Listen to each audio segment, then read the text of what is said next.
An enthusiastic group of friends who like a good time and enjoy the races. Meet Sam Langrope. He sits around and digs holes by day. Yeah, so this is my wife Claire, and she pretty much got introduced into the racing game through me forcing her to be involved in it. Would that be a fair assessment? Pretty fair assessment, yeah. So you're just along for the ride? I am, just all by association, but really enjoy it. Yeah, wouldn't have it any other way. And just over here we have Ryan and Rebecca Adams, and they are, in my opinion, the most important part of what we've got going on here, because they own the property in which we can house these beautiful animals at. As mentioned, he made his wife Claire forego fitness instruction on the weekends and come to the races with him and his workmate Ryan instead. Ryan's Rebecca already liked the horses, and they all enjoyed a day out dressed up. I guess it was just a bit of fun and a bit of opportunity, and while we were young it was sort of, well, we're still young, but it was yeah, just a bit of fun and a bit of a social type thing. And of course we had shares in racehorses first, and that was fun, and of course us girls liked dressing up for the race days, and the guys liked betting and we just thought, well, we'll get a bit more involved in the industry. And Sam, of course, with his breeding and a bit of his connections, and we thought, well, why not? Give it a go. Racing in the Welcome Stakes. The North Cantabrians tasted success early during Cup Week at the Gallops. We had a little bit of success with a wee 2-year-old colt called Napatap. We won the 2-year-old stakes race on the last day of Cup Week, so that was a huge thrill. Napatap's going to win. Napatap home from gold. Terra into photo. A day at the Gallops is great fun, but if you're born and bred in Canterbury with a sporty, racy interest, it's hard to be immune to the trotting bug, the champions frequently doing laps of Addington when you're a kid. Yeah, I think, in all honesty, in the group of people that were in, harness was definitely the one that we wanted to get into more. My father used to get me up in the mornings to watch the good horses go around, like Courage Under Fire and Christian Cullen, those types of horses. And ever since then, I really just kept an eye on a lot of the horses and the pages every Friday, the Friday lift out and stuff, and just see who's racing. And as I got older, I started having the odd bet with the old man. For anything beyond arm's length admiration and a collect on the tote in racing, you need the go-getter type. Keeping one of New Zealand's premier golf courses up to scratch is one of the roles behind the greens that's key to results on the big days. Year 13 at Christchurch Boys High, I had the opportunity to go and do a week's work experience out here at Clearwater. So I rang up the superintendent, who at that time was Tony French, and he had me come out here for a week, and just basically put me through my paces and learnt about everything and how the greenkeeping side of things work. And at the end of it, he offered me an apprenticeship out here at Clearwater, which I finished my 2013 year at Christchurch Boys and came straight out here and took up the apprenticeship. So one of the old boys got out here and he'd had a fair bit to drink, and he put his ball on the ground, and halfway through his backswing he farted and he topped the ball and it hit the ground and went backwards. Shit, it was funny. So golf? Yes. Something you play a bit, obviously? Yeah, no, it's something in the last couple of years I've been playing a little bit more of. Cricket? Yeah. Aspirations there? Oh, there were aspirations. I made the local rep teams and stuff, but that was about as far as I got because I got some back injuries. So that was really the whole reason why I had to give it away for a couple of seasons, because I was just one of those guys that just broke down all the time. So what about, do you have aspirations as a golf course curator? How do you sort of hit your targets there? Yeah, so I had one really big goal which I was able to accomplish this year, which was to work at a major. That was just something that had been burning in the back of my mind for ages that I wanted to do. And a couple of years ago I got the opportunity to go over to Augusta National and work at the Masters on the greenkeeping crew over there. So that was an amazing experience. You just take it all in and think, well, what have I actually learnt from this? And yeah, we've brought in a few different techniques here with our bunkers, and also going to implement some different techniques on our rough as well, which we've learnt from over in America. So what are some of the course highlights, you think? Well, I really like number 14 out here. Number 14 is a very cool hole. We've spent a lot of time doing a lot of design work on it in the last couple of years, and also the par 3s out here. A lot of the par 3s out here are all over water. They're a good distance, and they're almost feature holes out here, so yeah. Does the golf course have aspirations on sort of being the #1 course in New Zealand or anything like that? Yeah, well, they actually achieved that in 2015. We were voted the #1 course in New Zealand and Oceania at the World Golf Awards in Spain. So everyone's hard work really paid off that year. Didn't Bob Charles help design this course? He was co-designed with John Darby. Yeah, in consultation with John Darby. And does he hang around here much? Bob, actually right behind us. A beautiful, nice white house right behind us. Yeah, so he makes residence here a few months of the year. Golfing people, racing people? I'm going to go with yes. We've got a lot of people that live out here at Clearwater that have been involved with racing, but probably more so in the thoroughbreds than the harness racing. So I'm always itching to meet somebody out here who's involved in the harness racing so we can have a bit of a chat, but there's always the thoroughbred chats that go on here. Sounds like there's a big market for you to convince people to get into your project. Yeah, absolutely, yeah. I've got plenty of money, so and we always need money, so yeah, no, it's good. There's some really great people out here, and they love the racing industry, and they're always actually asking how we're going, how our horses are going and stuff, so yeah, they're definitely keeping an eye out for us.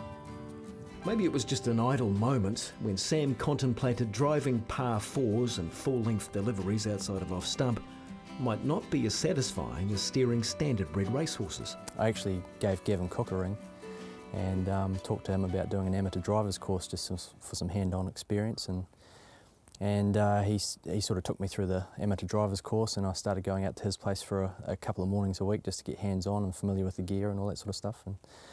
And he sort of said to me that I need to get to a point where I can, have my own horse so I can enter the amateur driver series or get experience at a bigger stable. So it was at that point where I decided I didn't have much money to my name to buy a horse.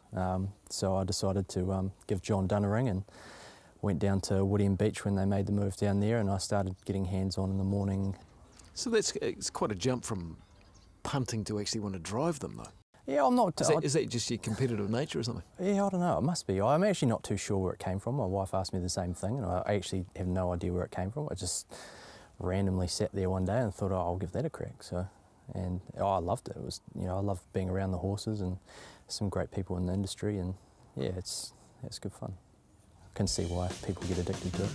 There's almost no doubt golf, and having Christian Cullen as an early equine idol, played parts in crossing paths with Ian Dobson. A big fan of both, and never scared to give an enthusiastic young guy a go.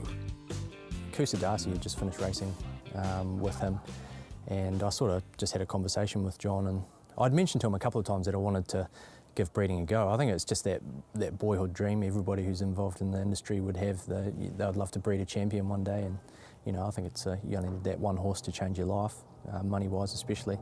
But yeah, I made an inquiry. John said make an inquiry to Ian Dobson and see how you go, because obviously Kusa Darcy was owned by Ian Dobson, and I managed to ring him up and just said to him, that I was a young man looking to get into the breeding side of things, and just wondered what his aspirations were for Kusa Darcy, and he kindly gifted me Kusa Darcy to have a go with, so I really can't thank him enough for the start that he gave me.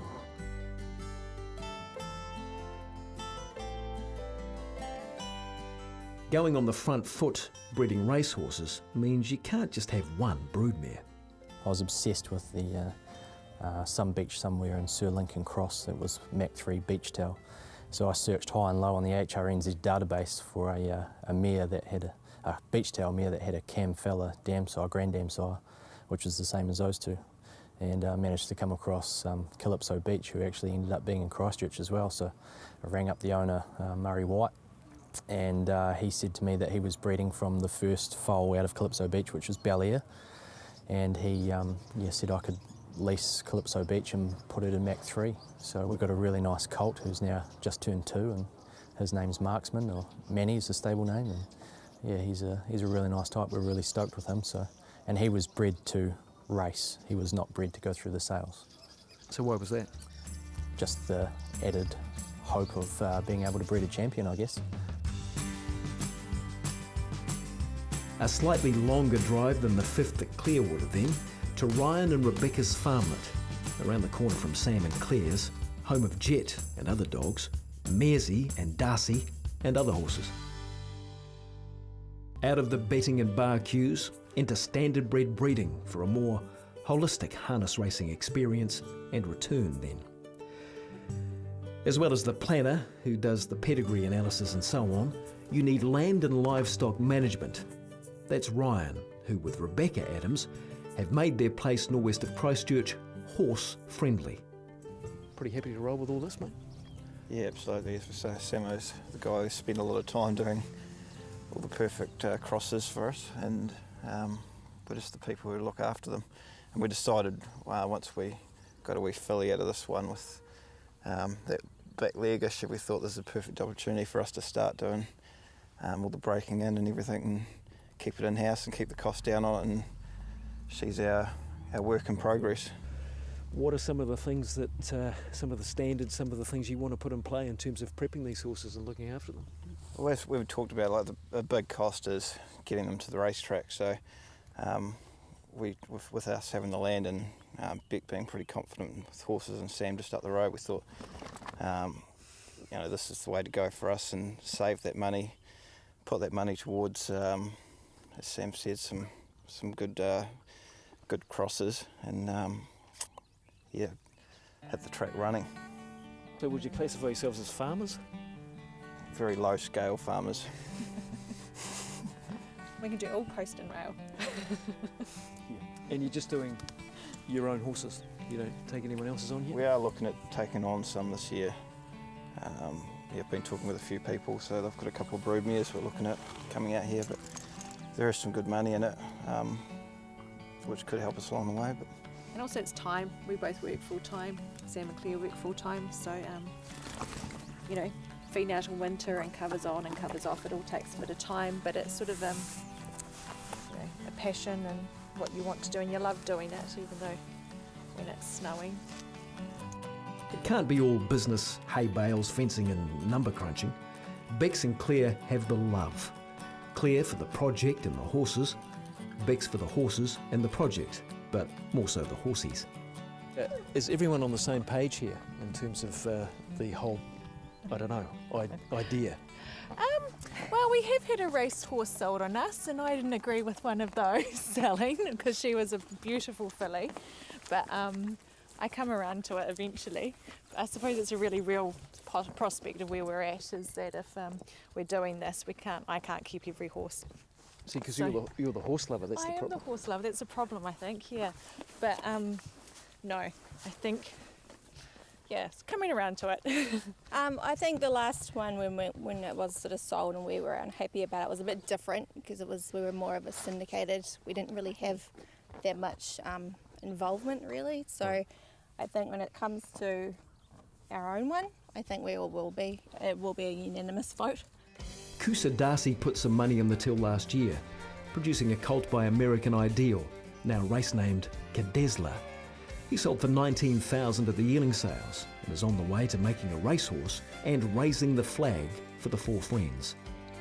I went to American Ideal first with Kusa Darcy, and I made the decision early on to put whatever I got as a result through the sales. So I've sorted out what my budget was first, and then made a list that were inside that budget, and then basically just took what the mare brings to the table, and then what the sire could also offer as well, and what sort of result of foal that I'd like. And with American Ideal, it crossed with Direct Scooter in that line, so I wanted to inject a bit more speed into Kusa Darcy, because she was a little bit one-paced. She was still nice enough to win 3 races and place about 11 times, but she didn't have a lot of speed to her name, so I wanted to inject a bit of speed in there, and so that was the reason with taking her to American Ideal, and we got a really nice colt. Past success with progeny of Changeover led to Kusa Darcy's second foal, a filly by the champion 3-year-old and New Zealand Cup winner. But she's a keeper. I don't think there was any real reason to go to Changeover apart from he was in our budget that year, and we actually at that time owned a horse called Webb Ellis, who was a changeover out of a presidential bull mare, and we raced him with the Curs. Just with the cross being proven and he was a new sire at the time, we just took a punt on changeover, and yeah, this is the result here. So what are your plans, you think, with her? Plans with her, I don't think, she's definitely not a sales horse. She had a little bit of a problem with her back leg when she was born. It wasn't a conformation issue or anything, she just couldn't put her leg flat on the ground, and that's all sorted now. You look at her back leg now, she's good as gold, but she won't be a sales horse. She was probably bred to maybe get her going as a young horse and then maybe on seller as well. Are you happy with that? Yeah, I think so. I've been told right from the word go that she would be one that we wouldn't keep. She's not very friendly either, really. Well, no, she's a very smart filly, and it's taken a lot to build her trust and to get her handled, but she's been making progress, quite quick progress, and I've teamed her with my 11-year-old gelding that I hack, and he's a nice calming influence and is trying to teach her some pretty good manners and how to behave with people. Billboard for the group this year, though, is Marksman, the colt so anticipated he was named before he was born. So has the pin-up prospect, bred on the famed Mach 3 beach-tail cross, got what it takes? He is the one that we've got all our hopes and dreams on, and from all accounts we're hoping he'll be quite a superstar. Johnny Dunn had a first drive with him and the last drive at Amy's place, and Johnny's pretty vague with his description of him, but he just said good. All the study done on the Mach 3 beach-tail cross with the Camfella dam sire, this is the result. So we couldn't be happier with the result at the moment. He looks the part, and it looks as though he can run. He's got terrific manners, he doesn't even know he's a colt. And yeah, there's a lot of positives to him at the moment, so we just hope he can run like Stink as well. And so the perfect scenario, Claire, for this group at the races, perhaps? If Marksman can do the job? I think, yeah, we definitely bred him with the intention of him being a racehorse for us. So I'm guessing, any opportunity that we can to do Group 1, anything like that, just would be ideal. But I mean, we are in it for the long haul anyway. So whether it's not him or if it's somebody else, I'm sure that is the end game, is to race them. So the girls all dressed up in the Group 1 winner's circle and the boys having collected plenty off the punt. Something like that, yeah. They've got to pay for the dresses. Yeah. Cheers to that. And these fearless friends not walking away from the challenge of breeding their own harness racing champion.